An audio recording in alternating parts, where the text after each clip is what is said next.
Bienvenidos a Conoce, Ama y Vive tu Fe. Este es el programa donde compartimos el Evangelio y profundizamos en las bellezas y riquezas de nuestra fe católica. Les habla su amigo y hermano Luis Román y quisiera recordarles que no podemos amar lo que no conocemos y que solo vivimos lo que amamos. En el día de hoy tenemos rostro conocido, ustedes lo han visto ya múltiples veces en mi programa. Tenemos al señor David Rodríguez del Fátima Center, también del apostolado de San Vicente Ferrer en Texas, quien nos va a estar hablando hoy de un tema que a mí me parece súper interesante, que a veces no realizamos. Vamos a estar hablando hoy de las revoluciones, de las monarquías, de todo ese legado espiritual que hay de la cristiandad. Y no solo legado, hay algo espiritual muy potente cuando las naciones fueron consagradas a Dios a través de la Iglesia Católica en su momento máximo, y cómo poco a poco el enemigo ha ido liquidando estas monarquías. Y todo esto también tiene que ver muchísimo con Rusia. Vamos a estar hablando de las diferencias entre las coronas que fueron tal vez abdicadas, creo que se dice la palabra, que firmaron y dijeron, ok, yo entrego el poder, versus las que fueron realmente arrebatadas, como fue la de Francia, fue la de Rusia. ¿Qué tiene que ver esto cuando los revolucionarios lo hacen de esa otra manera? ¿Y por qué la Virgen María entonces está pidiendo y pidió la consagración de Rusia? ¿Cuál es el papel de Rusia en términos también espirituales, y que tiene que ver todo esto con lo que hablé ya, con la monarquía? Creo que es algo muy, muy distinto lo que vamos a estar escuchando hoy, algo que tal vez no se ha hablado en muchos lugares, y nos va a dar un poco de luz de qué realmente es lo que el cielo, ¿verdad? Aparte de lo más importante, que es la salvación de las almas, está tratando de hacer para darnos más tiempo para que nos podamos arrepentir. Y yo pues quiero darle la bienvenida oficialmente al señor David Rodríguez al programa. Señor Rodríguez, ¿cómo está? Muy bien, Luis. Muchas gracias. Es un placer y un honor estar aquí otra vez con ustedes. Gracias por tenerme. Claro que sí, claro que sí. Para mí es un placer también. Y pues para comenzar, como siempre hacemos, vamos a hacer el Ave María en latín, la lengua oficial de la Iglesia Católica, y para encomendar este programa, para que las palabras que David Rodríguez compartan sean las palabras que el Señor quiere que todos los miles que van a estar viendo este programa deben escuchar. Y esta oración la hacemos in nomine Patris, et Filii, Spiritus Sancti. Amén. Ave María, gratia plena, Dominus tecum, benedicta tu in mulieribus, et benedictus fructus ventris tui, Iesus. Santa Maria, Mater Dei, ora pro nobis peccatoribus, nunc et in hora mortis nostre. Amén. Amén. In nomine Patris, et Filii, Spiritus Sancti. Amén. Bendito sea Dios. Perfecto. Bueno, señor David, y a mí se me olvidó mencionarlo al principio, lo he mencionado ya en otros programas, pero si usted no conoce al señor David, nosotros tenemos ya, yo creo, como 5 o 6 programas ya con el señor David Rodríguez. También tenemos programas con el hermano del señor David Rodríguez, que es el padre Michael Rodríguez. Los invito a que los vean. Yo voy a colocar alguno de esos enlaces en la descripción. Él es un hombre muy preparado. Su enfoque en los últimos años sé que ha sido las apariciones el mensaje de la Virgen en Fátima, trabajando para Fátima Center. Es teólogo, escritor, maneja múltiples blogs, apostolado. Es una persona muy, muy, muy preparada para los que no lo conocen. Y yo quisiera comenzar, señor David, con la pregunta, ¿verdad? ¿Por qué la Virgen María en el periodo de Fátima en 1917 y luego en 1929 en Tui insiste en la consagración de Rusia? Que ya sabemos que se hizo algo en Roma este año y se hizo múltiples, esto lo hemos hablado ya en otros programas, pero vuelvo a lo mismo, vamos hacia atrás, ¿verdad? ¿Por qué Rusia? Pues sí, es muy importante, yo creo, entender por qué Rusia, porque obviamente Dios puede elegir lo que Él desea, y lo que sabemos en fe es que Dios siempre va a elegir lo mejor, ¿verdad? Lo mejor para nosotros.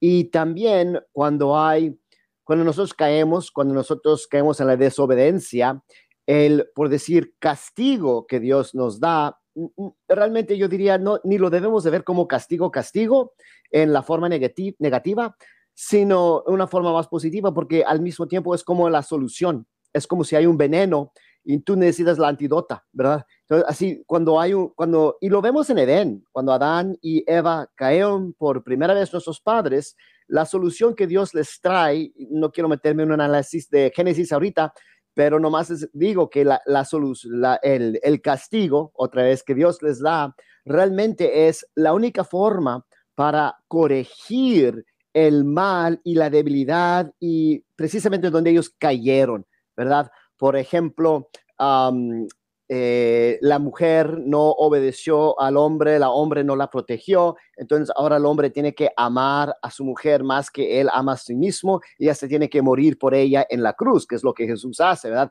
La mujer ahora tiene que desobedecer, los dos tenían miedo, que no querían morir, amaban más a la vida, entonces ahora la mujer tiene que dar a luz al niño en sufrimiento, ¿verdad? Va a dar la vida en sufrimiento y el hombre que trabaja la tierra va a tener que trabajar la tierra, pero va a ser duro y le va a ser difícil y va a tener que sufrir precisamente porque no querían sufrir, ¿verdad? Querían evitar el sufrimiento por el miedo que le tenían a la muerte. Entonces ahora quieres la vida, necesitas la vida hasta la vida eterna, necesitas sufrir. Es un ejemplo y también por eso ahí llegamos al misterio de la cruz, que otra es ya un tema más y más grande, mejor en eso no nos metemos, nomás menciono esto para que la gente sí entiende que Rusia se menciona aquí y al entender Rusia yo creo que también la gente va a entender por qué yo estoy de la opinión, y digo opinión porque no sé estas cosas con certeza, pero yo sí estoy de la opinión muy firme que la consagración que tú mencionaste, Luis, del 25 de marzo, no fue la consagración que esperamos. No fue la consagración que la Virgen María pidió en 1917 y luego en 1929, que dijo, ahora es el momento que se debe de hacer la consagración. Y si nos podemos enfocar en eso, porque es una consagración de Rusia, es algo muy específico. Y si Dios va a tomar el tiempo, va a hacer el esfuerzo para darnos algo muy específico, nosotros deberíamos responder obedeciendo específicamente y además deberíamos de tratar de entender por qué Rusia. Entonces, pues todo el show yo creo se podía tratar en por qué Rusia. Entonces, rápidamente, la respuesta más simple es lo que ya expliqué. Es que consagrar a Rusia va a ser la solución que resuelva los problemas muy graves en cuales nuestro mundo se encuentra ahorita. Entonces, realmente esa es la razón. Y por eso no es tanto consagrar toda la humanidad, etcétera. Correcto, que me recuerdo, le invito a los que nos están viendo, vean el programa pasado que hicimos con el señor David Rodríguez, él hablaba de qué significaba consagrar, cuando algo que se consagra es para algo específico, una misión específica.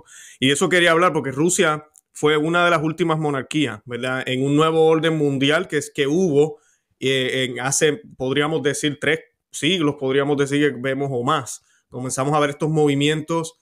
¿Verdad? Tenemos la cristiandad, las monarquías, todas muy, muy fiel a Dios. No vamos a decir que todos eran perfectos, pero sí había un orden basado siempre en Dios. Las coronas estaban, ¿verdad? Profesaban la fe católica. Comienza este nuevo orden mundial donde múltiples monarcas comienzan a abdicar.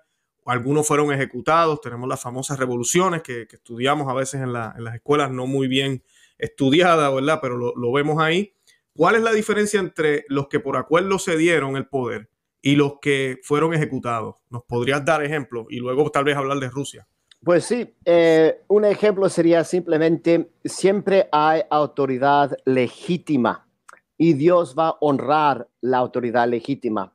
Hasta unas veces la autoridad legítima no está guiando su pueblo muy bien o lo hace de una forma lleno de egoísmo, etcétera. Entonces, no todos los reyes, por ejemplo, o los presidentes que son legítimos son buenos. No estamos diciendo eso, sino estamos diciendo que una autoridad legítima es siempre establecida por Dios y tiene la autoridad, debería decir, no establecida no es la palabra correcta. Yo diría que porque puede ser establecida por varias razones, pero ya que es una autoridad, Dios mismo le encarga la autoridad. Entonces, la autoridad legítima va a tener su autoridad porque la autoridad viene de Dios.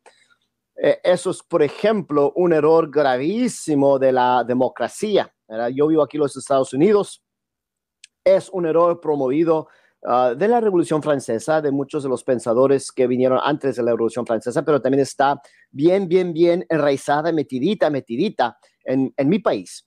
Y es la idea de que en la democracia nosotros, la gente que es gobernada, nosotros elegimos al que va a ser el presidente, el gobernador, el que nos dirige, pero no nomás lo elegimos, sino él tiene el poder porque nosotros se lo damos. Es como nosotros se lo encargamos. Entonces, al mismo tiempo que nosotros, por decirlo, elegimos, también se lo damos. Y el Papa León XIII, por ejemplo, escribió encíclicas muy fuerte contra esa herejía. Y dijo, no, hasta en la democracia, si la gente lo elige, bueno, la gente lo puede elegir, ese es un proceso legítimo, pero ya cuando ellos lo eligen, ¿verdad? Aquí el pueblo elige al gobernador, Dios mismo le da la autoridad a esa persona. No es que la autoridad viene de acá abajo, la autoridad siempre viene de Dios. Entonces, eso hay que entender porque cuando una autoridad legítima renuncia su posición, bueno, pues es algo, y lo hace de libre albedrío, es algo legítimo, es válido, pero alguien, por ejemplo, acá abajo, no le puede quitar la autoridad al que está arriba porque ellos no le dieron la autoridad. La autoridad viene de Dios. Entonces, si vienen los, por decir, revolucionarios que le quieren quitar la autoridad al rey, vamos a usar este ejemplo del rey porque en eso nos enfocamos, o el emperador, ellos no le pueden quitar la autoridad, simplemente no pueden, porque no se la dieron, nomás Dios se la dio. Ahora, si él la renuncia, bueno, entonces es algo legítimo. Ahora, los de abajo pueden usar fuerzas, pueden usar sus espadas y sus rifles y sus bombas, etcétera, Guillotina. para derrumbarlo. Y luego, en efectivo, él ya no tiene autoridad porque lo pueden poner en la cárcel, hasta lo pueden matar, ¿verdad? Cortar en la cabeza. Eso pueden hacer, pero nunca es legítimo. Y Dios no va a honrar eso. Y la autoridad que la revolución pone ahí para reemplazar el que mataron, por decir, no va a ser autoridad legítima en los ojos de Dios, porque no llegó ahí de una forma legítimamente. Entonces sí hay una gran diferencia entre los que, por ejemplo, renuncian de libre albedrío, aunque le ponen presión, renuncian, y los que nunca renunciaron. Exacto, excelente. Yo antes de ir a la monarquía de Rusia, voy a irme a esta pregunta porque acabas de decir algo que yo trato de también enfatizarle a la gente en el programa. Es sobre las naciones. Yo recuerdo haber tenido un invitado, ¿verdad?, que nos hablaba de que las naciones no tienen alma. Por ende, la justicia de Dios va a ser dada a las naciones aquí, en la tierra, porque las naciones tienen que cumplir o pagar los graves pecados que tal vez cometieron colectivamente. Entonces, ¿qué pasa? ¿Por qué digo eso? Porque a veces, por ejemplo, tú y yo que vivimos aquí en Estados Unidos, pues no, yo no creo en el aborto, pero la realidad es que están usando dinero de nosotros para promover todo esto. Entonces, en cierto sentido, yo tengo entonces una obligación aún mayor de hacer algo para evitar eso, porque yo vivo aquí. Entonces, el yo reconocer que los pecados de una nación son colectivos me hace responsable y por ende yo quiero hacer algo. Y lamentablemente hoy en día muchos católicos se lavan las manos y dicen, esos son ellos allá. Yo vivo mi fe, yo le enseño a mis hijos, yo no tengo que hacer nada por la nación, por la comunidad. Eso ya es el problema de ellos. Yo quería hacerte la pregunta, ¿es considerado, tú lo que acabas de mencionar, un pecado grave que una nación que asesina o ejecutó a su rey o su reina legítima en aquellos momentos y cómo eso ha repercutido en la historia, porque lo hemos visto? Pues no, pues hay mucho que uno tiene que hacer, ¿verdad? Pero también hay una diferencia porque Dios por seguro entiende lo que está bajo nuestro poder y lo que no está bajo nuestro poder. Entonces, la primera cosa que yo diría es que uno nunca puede convertirse él mismo en un revolucionario. Hay que también definir nuestros términos. Entonces, cuando yo digo revolución, básicamente yo digo, Dios ha establecido una orden correcta, que también debemos hablar de eso un poco porque en la forma más simple, es decir, es una jerarquía, ¿verdad? Dios es absolutamente Señor, dador de la vida, creador, omnipotente. Entonces, siempre es una jerarquía. Los ángeles están en una estructura de jerarquía y por eso Dios también como nosotros seres humanos estamos hechos en la imagen y semejanza de Dios, también debemos imitarlo en nuestra forma de cómo nosotros nos gobernamos, y la forma mejor es imitar lo que Él tiene en el cielo. Y en el cielo y también por toda la eternidad vamos a existir dentro de una jerarquía y debemos empezar ya a practicar esto ahora. Entonces, podríamos decir, la jerarquía es parte de la orden correcta de Dios. Hay obviamente otras cosas, la ley natural, etcétera, pero Dios ha establecido una orden. El revolucionario quiere derrumbar esa orden, quiere invertir esa orden, siempre va contra la orden de Dios. Entonces, si explicamos que Dios ha establecido o Dios ha dado autoridad a un rey legítimo, a la autoridad legítima, entonces el que va en contra de él es revolucionario, y realmente no nomás es que va contra el rey, sino va contra Dios, porque Dios mismo le dio esta autoridad a este rey como alguien legítimo. Entonces, yo diría, y nosotros, como digo, no queremos ser revolucionarios. No podemos hacer eso porque también así gana el demonio. El demonio no le importa lo que haces, nomás con que no sea lo que Dios quiere. Haz cualquier cosa, pon el enfoque donde tú quieres, todo lo que tú quieres, todo es legítimo para el demonio, menos seguir a Dios, menos obedecer a Dios. Todo lo demás vale para él. Entonces, si nosotros hasta usamos métodos ilegítimos, métodos que son pecados, para tratar de establecer la orden de Dios, eso también no se puede hacer. Ok, entonces, ¿qué es lo que uno puede hacer? Yo diría, en muchos casos, como tú y yo ahorita, donde vivimos, pues, en un sentido uno diría, pues, no podemos hacer mucho, porque tú y yo somos hombres pequeños, humildes, no tenemos mucha autoridad en las cosas del mundo, no tenemos dinero, ejércitos, etcétera. Pero hay que siempre recordar que es cosa espiritual. En eso nos tenemos que enfocar siempre. Entonces, realmente lo que nosotros podemos hacer y tenemos que hacer en nuestra capacidad, unos sí tienen métodos ya más externos y más físicos, pero todos tenemos esos métodos interiores del alma, es decir, tu mente y tu voluntad. Entonces, por ejemplo, tú dijiste, nosotros vivimos en este país donde las leyes no son las leyes de Dios. En muchos casos, lo primero y lo más importante es que en mi mente, por lo menos yo tengo que oponer eso. Entonces yo tengo que educarme, entender lo que Dios quiere y desear en mi voluntad lo que Dios quiere. Y eso ya es mucho, porque si yo en mi mente entiendo el error y me opongo al error, es muy importante eso, y también porque yo voy a transmitir eso a mis hijos y a otras generaciones y a todos los que yo puedo influir. Entonces hay que en tu mente entender el error y oponer el error, rechazarlo, y luego en tu voluntad también desear que ese error no existe y hacer todo lo que tú puedes para que ese error se corrige. Unas veces puede ser algo simplemente espiritual, son oraciones y sacrificios y penitencias que debemos estar ofreciendo para que la orden correcta de Dios se reestablece. Y también de eso se trata mucho el mensaje de Fátima. El mensaje de Fátima se trata mucho de las obras de reparación, sacrificio y oración para reparar el daño que se ha hecho. Y lo que la gente no entiende muchas veces, porque nos falta la fe, es que cada vez que yo hago un acto, un sacrificio de reparación, por ejemplo, al Inmaculado Corazón de María, realmente está ganando muchas gracias. Y necesitamos más de eso para que, en fin, Dios realmente actúe. Dios está esperando para que nosotros ganamos todas las gracias que se necesitan, y luego Él va a actuar de una forma maravillosa con tremendos milagros y va a componer todo lo que para nosotros ahorita es imposible. No lo podemos hacer, ¿verdad? Y es que nosotros somos seres humanos y hay muchas cosas que no podemos hacer. Necesitamos acogernos, confiar en Dios y reconocer: yo soy muy pequeño, y las cosas que se ven muy grandes que el demonio ha hecho en este mundo por medio de los hombres que quieren hacer la voluntad del demonio, realmente Dios los va a castigar y Dios va a componer todo, pero Él lo va a actuar, Él lo va a hacer. Excelente, excelente. Ahora, David, yendo a la monarquía rusa o al emperador y todo lo de la historia de ellos, ¿nos podías hablar un poco de esto? ¿Cómo terminó la monarquía rusa? Pues primeramente, si me permites, quisiera explicar rápidamente algo de la monarquía, Claro. porque yo creo que ahí la teología se tiene que entender bien. Ya empecé a explicar eso hablando de la jerarquía y por qué nosotros queremos una jerarquía con la monarquía, con el rey en este mundo terreno, porque es la forma más perfecta que nosotros podemos imitar lo que existe en el cielo. Y eso es realmente, si realmente lo pensamos, ¿qué es lo que tenemos que estar haciendo en esta tierra?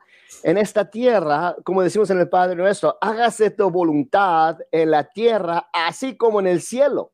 Podríamos decir que toda nuestra existencia aquí en este mundo terrenal es preparación para el cielo. Y nosotros tenemos que hacer todo lo posible para tener, por decir, el cielo aquí en la tierra. No es que lo vamos a alcanzar, no vamos a tener un Edén aquí en la tierra por el pecado, pero el católico fiel está haciendo todo el esfuerzo para que su vida y la vida de sus prójimos y de su sociedad aquí en la tierra sea más y más y más semejante a lo que se va a encontrar en el cielo. ¿Ok? Ahora, el pecado causa muchos problemas, obviamente, y por eso no es así, pero de todo modo nosotros seguimos en esa intención. Entonces, lo que vemos también es que el hombre tiene cuerpo y alma, sabemos eso, tiene cuerpo y alma. Y en la forma como universal, al nivel de las naciones, la analogía que siempre nos da, que la iglesia nos ha dado, es que el Estado es como el cuerpo de la sociedad y la iglesia actúa como el alma de la sociedad. Entonces, así como en la muerte es la separación del alma del cuerpo, ¿verdad? Y es lo que nosotros no deseamos la muerte. Por eso también la resurrección. En la resurrección es importante recordar que Dios va a resucitar nuestros cuerpos y va a unir nuestro cuerpo con nuestra alma, ya un cuerpo glorificado, si es que vamos a la gloria del cielo.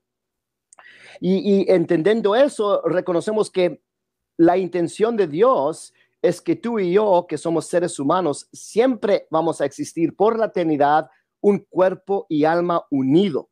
Ahorita en la tierra tenemos cuerpo y alma unido, estamos preparando para el cielo, la muerte viene, va a deshacer, va a separar el cuerpo y el alma, el cuerpo se regresa al polvo de donde vino, la alma obviamente existe por la eternidad, nunca puede morir, va a ir al cielo o va a ir al infierno, depende en tu propio y tu juicio personal, y luego en los fines de los tiempos, cuando Jesús regresa para juzgar a todas las naciones, todos van a ser resucitados, incluso los que van al infierno, pero van a recibir un cuerpo horroroso que van a sufrir más en el infierno por tener ese cuerpo. Entonces, de la misma forma, entendiendo esto del individuo personal, ya entendemos también que la sociedad que tiene lo seglar, la autoridad temporal, el rey, y es como el cuerpo de la sociedad y la alma de la sociedad, que es la iglesia, que también tiene su propia autoridad, sea el sacerdote en la parroquia, obispo en la diócesis o papa para toda la iglesia universal. Esos dos tienen que estar unidos. Este es algo que se tiene que entender porque es un error tremendo. Y realmente esto está en la raíz del principio teológico de Cristo Rey. Cristo es rey y es rey de las naciones, y Cristo no nomás debe de reinar en una forma, por decir, espiritual. Él tiene que reinar también temporalmente. Tiene toda autoridad espiritual y religiosa, pero también tiene toda la autoridad temporal y seglar, porque Él es Cristo Rey y venció a las naciones y venció a todos y nos ha conquistado realmente correctamente en la cruz, legítimamente en la cruz. Entonces, Dios Padre le ha encargado a Dios Hijo toda la autoridad temporal. Y hay varios pasajes en San Pablo, por ejemplo, donde él habla de esas cosas. Ok, bueno, entonces, ya sabiendo eso, reconocemos que los dos siempre deben estar juntos, Rey y Papa, para trabajar por el bien de la sociedad, de cada individuo y también las naciones. Cuando Jesucristo se regresa al cielo, obviamente el imperio romano gobierna todo, y hay una gran batalla que toma como 3 siglos, y hay muchos mártires que derraman la sangre, pero en fin, Dios conquista hasta al imperio romano, que había existido por 1000 años, y hay una unión entre Papa y el emperador, y la religión cristiana católica se hace como la religión del mundo universal por medio del imperio romano. Y eso es parte del plan de Dios y siempre debe de ser así. Y se hace un imperio que es al mismo tiempo como universal, todo el mundo conocido en ese tiempo, el imperio romano, pero también es católico. La iglesia universal también existe ahí y los dos deben de trabajar juntos. Ahora, por el pecado, eso no siempre va bien y hay pleitos y hay enojos y muchas veces los emperadores querían dominar al Papa, ¿verdad? Entonces, y ahí también se empieza a desarrollar toda la historia. Yo diría un sentido que se puede estudiar toda la historia del ser humano, especialmente desde los tiempos de Cristo, es como la batalla entre el Estado y la iglesia, y porque deben de colaborar, pero no siempre lo están haciendo bien. Y antes de irme de este tema, nomás regreso, nomás les quiero dejar saber que hay una frasecita muy curiosa, muy misteriosa en los evangelios, ya es en la última cena, que Jesús habla de dos espadas. Los apóstoles tienen dos espadas y Dios les dice, eso es suficiente. Mucha gente lee esto y lo ignora o no lo entiende, pero aquí la iglesia nos ha dado una interpretación infalible de ese pasaje, que es Lucas 22, versículo 38, y está explicando que las dos espadas es precisamente lo que estoy diciendo.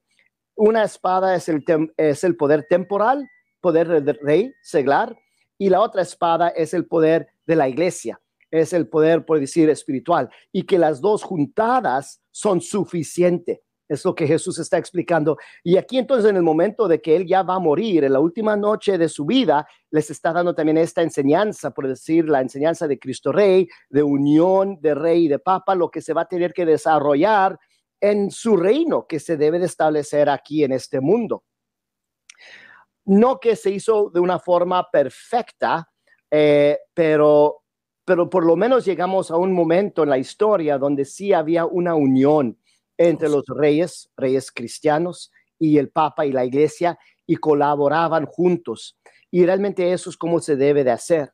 Vino la gran revolución del demonio, y la gran revolución del demonio ha estado siempre tratando de destruir esa orden establecida por Dios. Entonces quiere separar las dos autoridades, quiere que la autoridad seglar sea más grande arriba de la autoridad de la iglesia, y que básicamente la iglesia simplemente sea servidor del Estado, que también se ven en una de las tentaciones que el demonio le dio a Jesús. Aquí estamos hablando de cosas primordiales, ¿verdad? Sí. Eso es lo que el demonio también quiere. El demonio básicamente dice a Dios, a Jesús, yo te doy todas las naciones, nomás que aunque tú, ¿verdad?, tienes que adorarme a mí, tú tienes que reconocer que yo soy la autoridad. Básicamente es lo que el demonio está diciendo. Entonces el demonio siempre está, esa es la tentación, porque por su soberbia él quiere estar encargado de todo. Entonces la gran revolución, que tomó pasos muy, muy avanzados con el protestantismo, porque ahí es cuando ya las autoridades seglares empezaron a quebrar con la iglesia, rechazar. Realmente, si uno estudia la historia de la revolución protestante, va a reconocer rápidamente que aunque habían argumentos religiosos, y es lo que nosotros conocemos más bien, porque siempre andamos hablando con otros protestantes, tratando de hablar, por decir, de la teología. Entonces nos enfocamos más bien, yo creo, en las diferencias religiosas, y sí existen, pero si uno examina los motivos en ese tiempo, no realmente eran religiosos. Un monje como Martín Lutero a lo mejor tenía sus motivos religiosos, sus errores religiosos, pero los líderes de los países como Enrique VIII, rey de Inglaterra, los reyes y los barones de Alemania, ellos querían el poder y ellos querían la autoridad, y no querían que la iglesia tendría la autoridad, que la iglesia tendría todo el terreno, la tierra, los recursos, el dinero, etc. Entonces realmente era, yo quiero el poder, yo quiero la autoridad, y no quiero que la iglesia la tenga, y no quiero colaborar con la iglesia. La iglesia aquí en mi país va a ser mi servidor, y yo voy a estar encargado de la iglesia. De eso se trató la Revolución Protestante. Bueno, toma otro paso tremendo en la Revolución Francesa, donde específicamente gritaban, hay que destruir el trono, hay que destruir el altar. Querían destruir papa, obispo y rey, toda la autoridad, para tener un orden nuevo. Y también de ahí viene el término un orden nuevo, que es otra vez lo que el demonio quiere imitar a Dios, el plan de Dios, pero ponerse él en cargo. Entonces, él sí quiere como una iglesia universal. Ahora, la única iglesia universal es la iglesia católica. Él quiere una iglesia universal que está adorándolo a él, al demonio, con su propia religión. Él quiere un gobierno universal, un mundo entero bajo un solo gobierno donde el demonio está encargado. Entonces, él quiere esta nueva orden, pero para tener su nueva orden tiene que destruir la iglesia que existe, que es la iglesia universal realmente establecida por Jesucristo. Él la quiere destruir, y luego también quiere destruir el imperio que Dios ha establecido, que regresamos fue el Imperio Romano, ¿verdad? Desde las historias, él quiere destruir esos dos para poder establecer su propio imperio sobre toda la faz de la tierra y su propia iglesia sobre la faz de la tierra. Y eso fue avanzado mucho en la Revolución Francesa, porque la Revolución Francesa desparamó los errores de liberté, égalité, fraternité por todos los países, incluso todas las revoluciones en Latinoamérica. Básicamente son los hijos y los nietos de la Revolución Francesa. Y luego también la revolución en Rusia fue ya como el culmine de esa revolución francesa, pero ya se convirtió en algo totalmente ateo, y por eso también Rusia toma un papel muy clave en lo que vamos en esta consagración. Pero se trata de destruir la orden de Dios. Exacto. Ahora, ¿qué fue lo que pasó en Rusia, David? Si nos puedes hablar un poquito porque siempre tenemos toda esta confusión con los ortodoxos, si son legítimos, no son legítimos, la monarquía de allá, los zar, ¿qué nos puedes decir de eso y cómo termina? También eso, porque sí, aquí llegamos, he hablado ya un poquito del Imperio Romano, entonces vamos a estudiar la historia aquí brevemente del Imperio Romano, obviamente son miles de años, entonces nomás unos puntos clavísimos. El Imperio Romano tenía dos partes, Oriente y Occidente.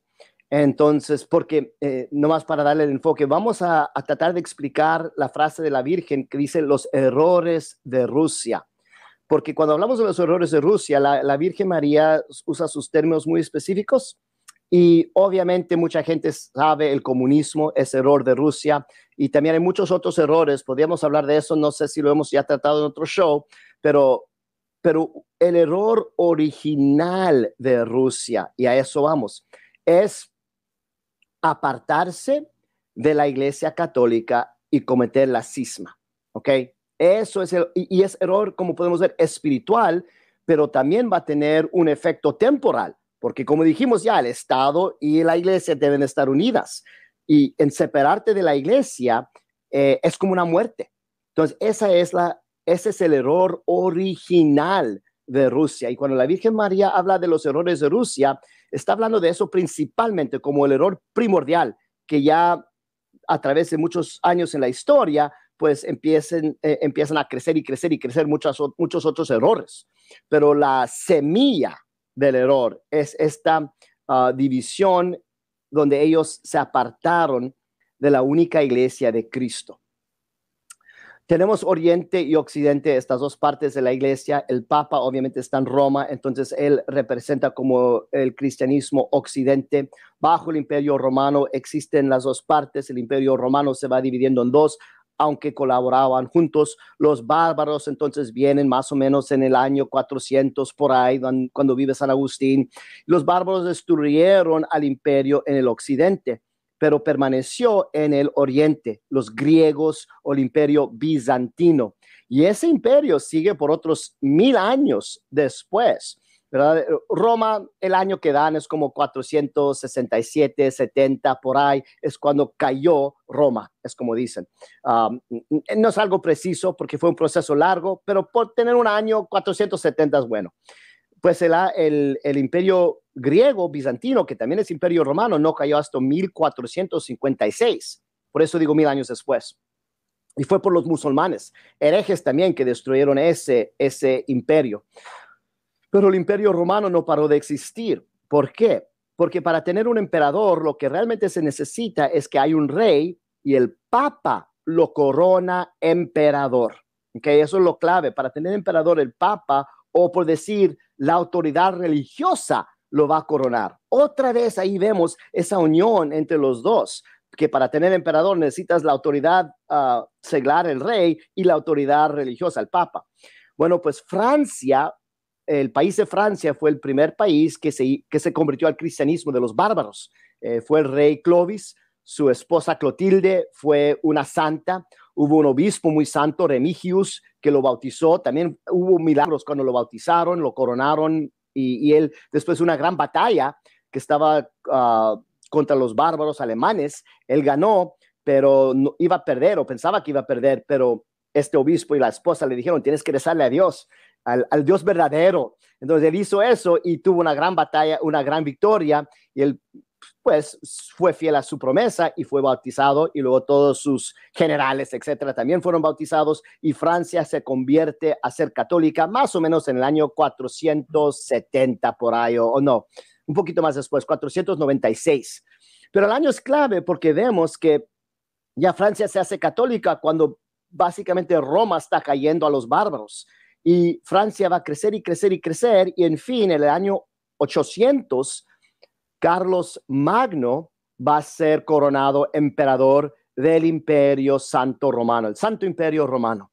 Entonces, el Imperio Romano existe todavía en el occidente, y hasta el emperador bizantino lo reconoce, ¿verdad? Y ahí hasta se casan una de las princesas con los príncipes de los dos diferentes partes del imperio. Entonces, sigue el imperio, donde vemos que hay unión. El emperador mismo o el rey mismo fue coronado emperador por el Papa. Sigue aquí en el occidente bajo Carlomagno y sus descendientes, que en fin otra vez se va a dividir en dos partes: la parte que en fin se convierte en Francia, y la parte que en fin se convierte en Alemania. Esos son como las dos partes de este imperio. Y al mismo tiempo hay que reconocer que el abuelito de Carlomagno, que se llama Pepín el Corto. Pepín el Corto ayudó mucho al Papa, porque en ese tiempo también hubo unos bárbaros, los lombardos, en Italia, que estaban atacando al Papa y querían conquistar el Papa, y que el Papa básicamente era el servidor de ellos. Entonces, 2 veces viene Pepín desde Francia para rescatar al Papa, y la segunda vez que viene ya estaba bien enfadado y dice: ya voy a destruir totalmente el imperio, el reino de los lombardos, y voy a darle todo este territorio al Papa. Y eso es cuando empiezan a existir los estados papales, que eran como la mitad de lo que es como la bota de Italia en el mapa. Esos son los estados que ya le pertenecen al Papa, dados en 756 por Pepín, que los conquista y se los da al Papa. Entonces ya el Papa tiene su propio imperio, su propio, puedo decir, terreno, podemos decir. Y él también es autoridad temporal y autoridad religiosa. Todo esto tiene mucho sentido porque ya vamos a avanzar a las revoluciones, y lo que vemos es que las revoluciones trataron de destruir todos estos países, todos estos reinos establecidos donde había unión con iglesia y Estado. La Revolución Francesa obviamente fue para destruir el imperio francés. El emperador Napoleón fue coronado emperador por el Papa, donde él también fue emperador legítimo, y él también tuvo un nieto que fue emperador de Francia. Pero en fin, bajo la presión de la Revolución Francesa, que siguió creciendo en su influencia en el siglo XIX, el emperador francés renunció, y renunció legítimamente. Entonces la Revolución Francesa básicamente termina con esa parte del imperio. El imperio en Alemania básicamente se transferó a la familia Habsburgo, eran los emperadores, lo que se convierte en Austria-Hungaria, y a través de la Primera Guerra Mundial es cuando se destruye ese imperio, porque al fin de la Primera Guerra Mundial, en el tratado donde trae la paz, el emperador de Austria-Hungaria tiene que renunciar. Entonces la autoridad legítima renuncia, y ahí se acaba esa parte del imperio. Y luego el Papa todavía tenía su territorio, pero otra vez los revolucionarios, bajo por ejemplo Garibaldi, Emanuel, los que van a Roma, ven todas las estatuas y los edificios dedicados a estos revolucionarios. En 1870, cuando teníamos el primer concilio vaticano, el primer concilio se terminó. Sí, no esperaban terminarlo tan pronto, y es porque los ejércitos de los revolucionarios ya llegaban a las puertas, a la pared de Roma. Entonces los obispos tuvieron que regresarse a sus propios países, y el Papa básicamente se quedó encarcelado dentro del Vaticano y fue prisionero, porque él siempre decía: no, lo que ustedes han hecho, aquí estamos hablando de Papa Pío IX, también Papa Lío XIII y Papa San Pío X. Todos esos papas siempre seguían declarando: lo que la revolución, los revolucionarios han hecho es algo ilegítimo, porque este país nos pertenece a nosotros. Ya por más de 1000 años ha sido territorio del Papa. Fue en ese tiempo el país que había existido más largo de todos los otros países, sin cambio. y los papas seguían diciendo lo que ustedes hicieron no está bien, no pueden legítimamente quitarnos nuestro territorio. Hasta, realmente también fue parte de la Primera Guerra Mundial, que también fue muy difícil para el Papa, y luego ya se hizo el país de Italia, y Benito Mussolini viene, y al fin Benito Mussolini hace un tratado, el Tratado Laterano, en 1929, con el Papa, donde el Papa renuncia a su autoridad sobre ese territorio. Y por eso para mí es una gran lástima que el Papa renunció su autoridad temporal, ganó unos privilegios, unos derechos, por decir, espirituales y religiosos, pero esos derechos ya eran de él. No más es que ahora Mussolini y el gobierno italiano seglar los reconoció. Entonces el Papa renuncia a su autoridad y, por decir, el imperio ya no existe. Ya con la Revolución Francesa, Napoleón, y luego la Primera Guerra Mundial, y luego este Tratado Laterano, es cuando toda la autoridad seglar en el occidente ha renunciado legítimamente. Y yo menciono esto porque otra vez es muy importante las fechas. Ese Tratado Laterano, cuando el Papa al fin renuncia a su autoridad temporal, fue efectivo el 7 de junio 1929. Si se acuerdan, en Fátima, en 1917, la Virgen María le dijo a Sor Lucía: yo voy a regresar cuando quiero pedir la consagración de Rusia. La voy a pedir la consagración de Rusia, pero regreso cuando es tiempo. Una semana después de ese tratado, el 13 de junio de 1929, un jueves, día de la Eucaristía también, es cuando la Virgen María se le aparece a Sor Lucía en el monasterio de Tuy y le dice: ahora es el momento que el Papa tiene que consagrar a Rusia. Entonces, el Papa, si consagra a Rusia, quiere decir: yo soy la autoridad, yo tengo autoridad sobre Rusia y básicamente sobre todos los otros países. Qué curioso que, y es obviamente es intencional por Dios, que en el momento que el Papa está renunciando su autoridad temporal sobre los estados papales, tiene que ahora decir: no, pero también yo tengo autoridad temporal sobre Rusia. El país ya en ese tiempo que estaba más metido en la revolución, ¿verdad? Entonces, claro, eso es muy clave, y por qué tenemos que consagrar específicamente a Rusia. Además, y aquí también es algo que muy interesante, que yo apenas aprendí hace un año hablando con un sacerdote. Él me estaba explicando, me dijo: tienes que estudiar la historia del imperio del griego, el imperio griego, porque no lo conocemos muy bien. En la historia de la iglesia y el estado del emperador, lo que estaba pasando por los primeros miles de años, y los emperadores griegos sí querían como ser la autoridad máxima sobre el papa. Y hay muchas veces hasta tienen su obispo, como que muchas veces los obedecía a él en Constantinopla. El occidente, el cristianismo oriente, siempre estaba cayendo en herejías y en cisma a través de estos miles de años. Unos 20 años se quedaban en cisma, o 50 años, por causas de herejías muchas veces. Y el Papa les decía: no, pues, muchas veces hasta enviaron sus ejércitos, como Martín el I, Papa en 640 por ahí. El emperador griego de Constantinopla envía a sus soldados, agarran al Papa y en cadenas lo traen hasta Constantinopla, lo echan en la cárcel y lo matan. Entonces, eso estaba pasando. Eran tiempos difíciles también, para que se entienda esta gran batalla del Estado y la iglesia. Y luego caían en cisma. Y luego venía, por ejemplo, un emperador bueno, que decía, no, un rey humilde también, que decía: no, tenemos que obedecer al Papa. Y luego el Oriente regresaba bajo unión con Roma.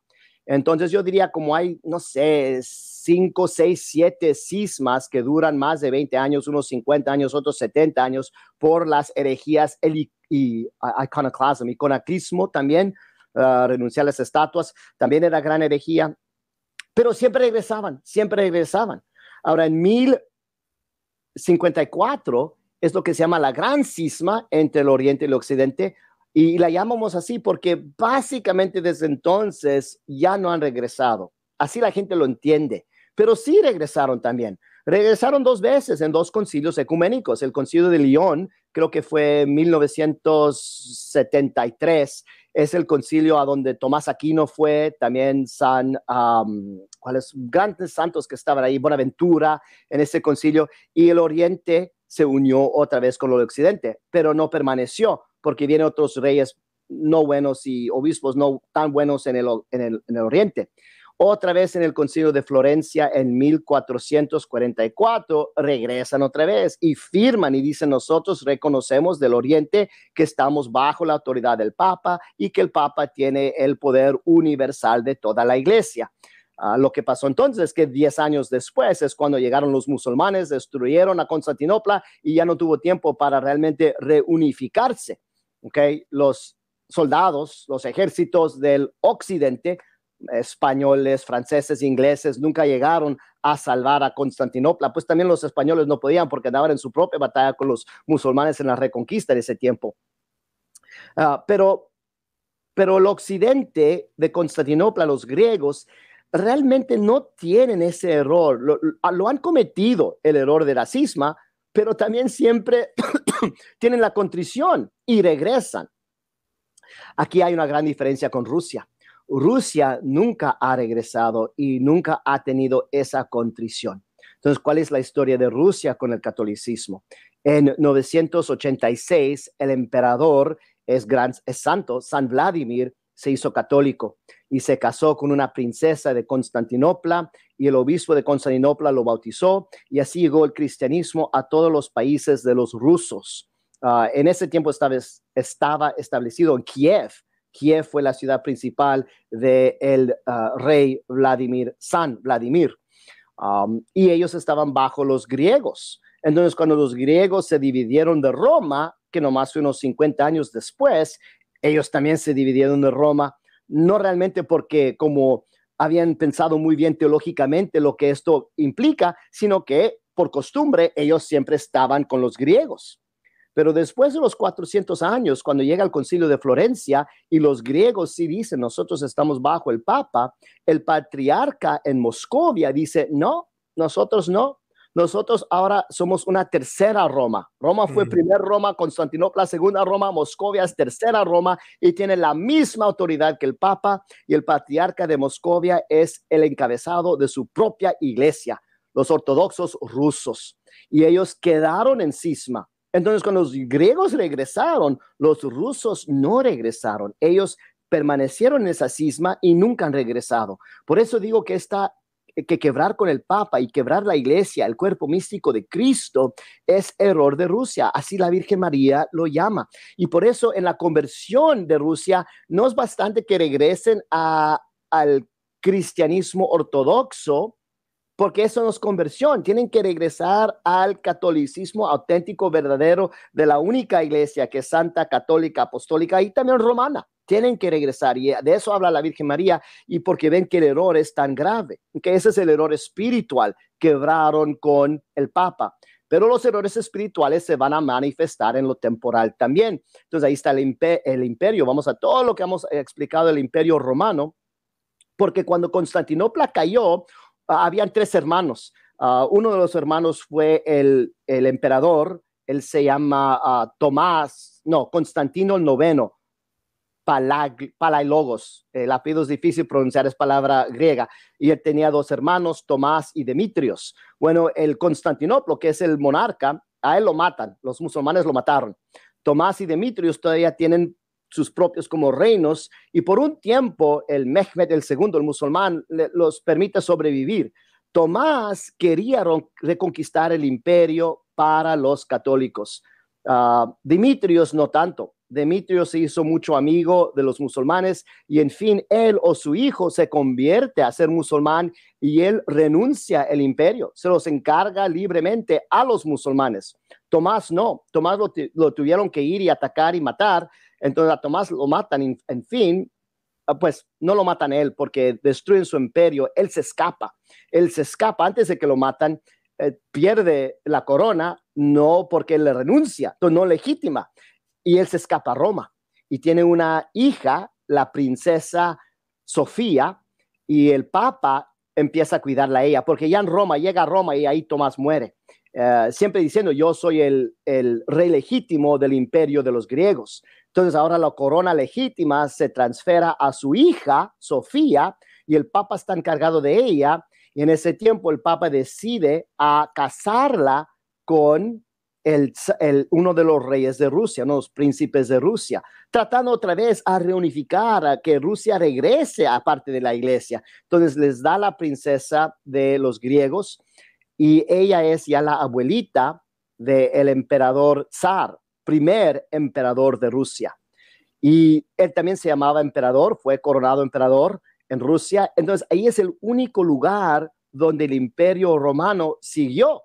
En ese tiempo estaba en Rusia, estaba en Austria-Hungaria, estaban los estados papales, estaba en Francia, pero como ya hemos estudiado, en Francia por Napoleón y la Revolución Francesa renunciaron legítimamente. El Papa renunció legítimamente. Después de la Primera Guerra Mundial renunció legítimamente el emperador de Austria-Hungaria y nomás se queda en Rusia.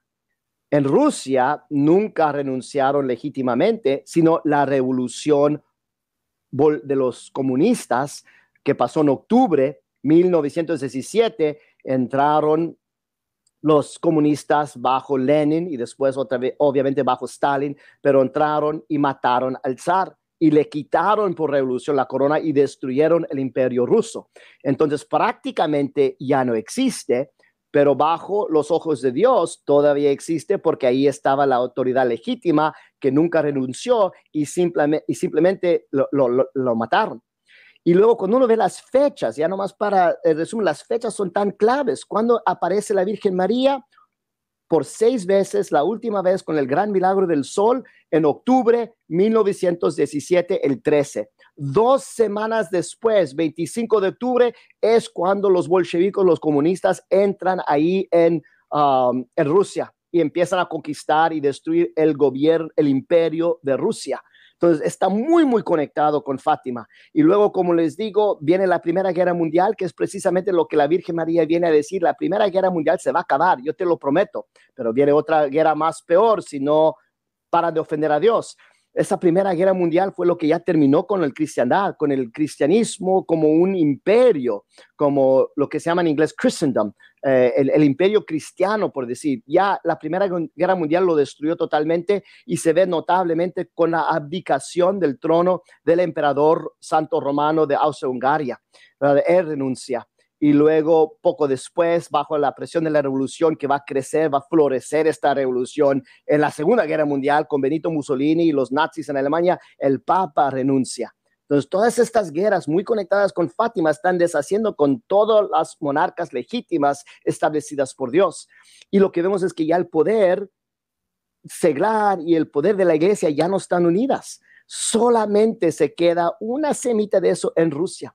Y también por eso Rusia ha sido elegida por la nación que tiene que ser consagrado a la Virgen María. Entonces vemos que tiene el imperio, todavía existe ahí. También vemos el gran error, que es la cisma con la iglesia, y eso es lo que se va a enderecer. Por eso Rusia tiene que ser convertida, tiene que ser consagrada a Dios por la autoridad del Papa. Ahí se ven todos los problemas, se están corrigiendo si uno entiende como el gran plan que Dios tiene para nosotros. Es increíble, es maravilloso. Sí, no, David, gracias, gracias. Yo sé que los que nos están viendo no sabían posiblemente nada de lo que tú estás explicando. Yo tampoco lo conocía de la forma que tú lo explicas.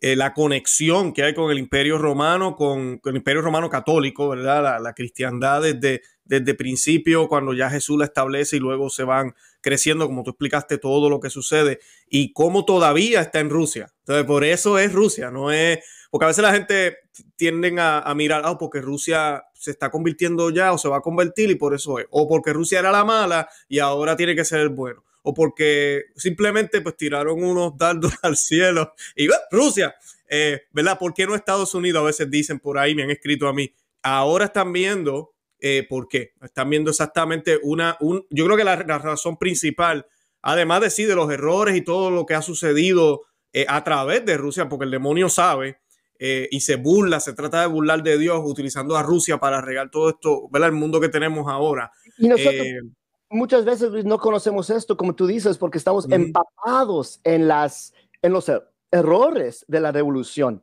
Por eso muchas veces ni entendemos que el Estado y la iglesia deben estar juntas. Para muchos uno le dice eso y dice, no, eso está muy mal, eso causó muchos problemas. Realmente no causó problemas. No, ese también es una gran mentira, así como hay otras mentiras ahorita, donde nos están quitando todas nuestras libertades, unas mentiras acerca de varias enfermedades y varias soluciones para esas enfermedades. Hay muchas mentiras que la gente cree. También estas son mentiras de la revolución, que cuando la iglesia y el Estado estaban juntos, todas las películas siempre muestran eso de una forma muy mal, y no es así, no es así la historia. Y lo que uno tiene que entender, especialmente si uno lee el libro de Apocalipsis, cuando viene el anticristo, aquí enfócate en el capítulo, por ejemplo, 11 y 12 y 13, es la gran guerra entre la Virgen María y el dragón, el demonio.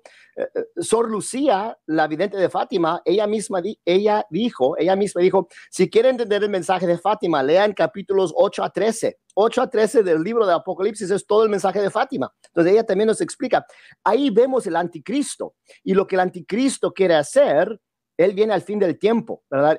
A él, nos dice la tradición, San Miguel Arcángel va a bajar y lo va a matar él mismo. Y luego ya después de que él muere es cuando Jesús regresa y se termina todo este mundo y es el juicio general.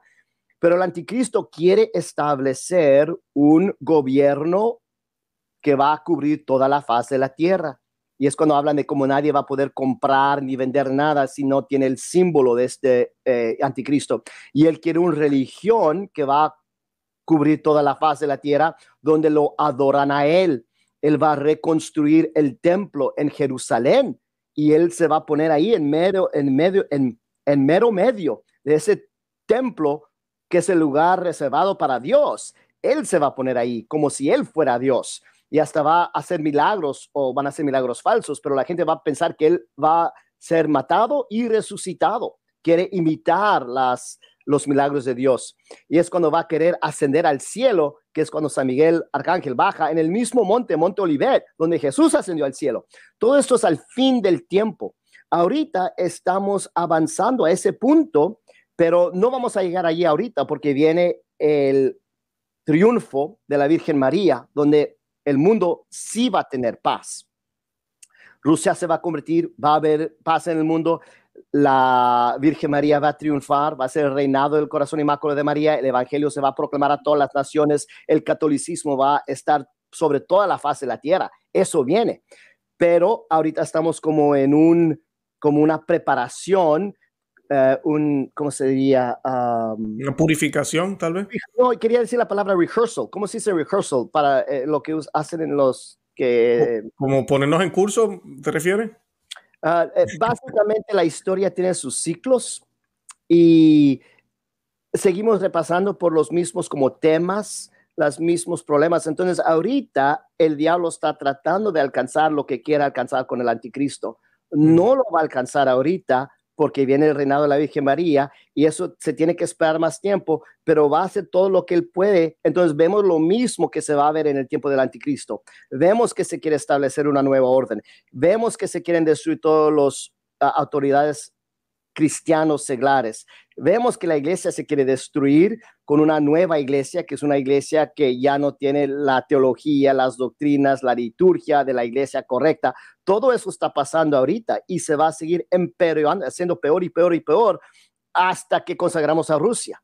Y luego, ya al consagrar a Rusia, Rusia se va a convertir, los otros países por medio de Rusia también se van a convertir, y vamos a tener otra vez una cristiandad, un imperio cristiano, una iglesia católica sobre la faz de la tierra. Esa es la única forma que vamos a tener la paz, y que la Virgen María va a reinar en este tiempo.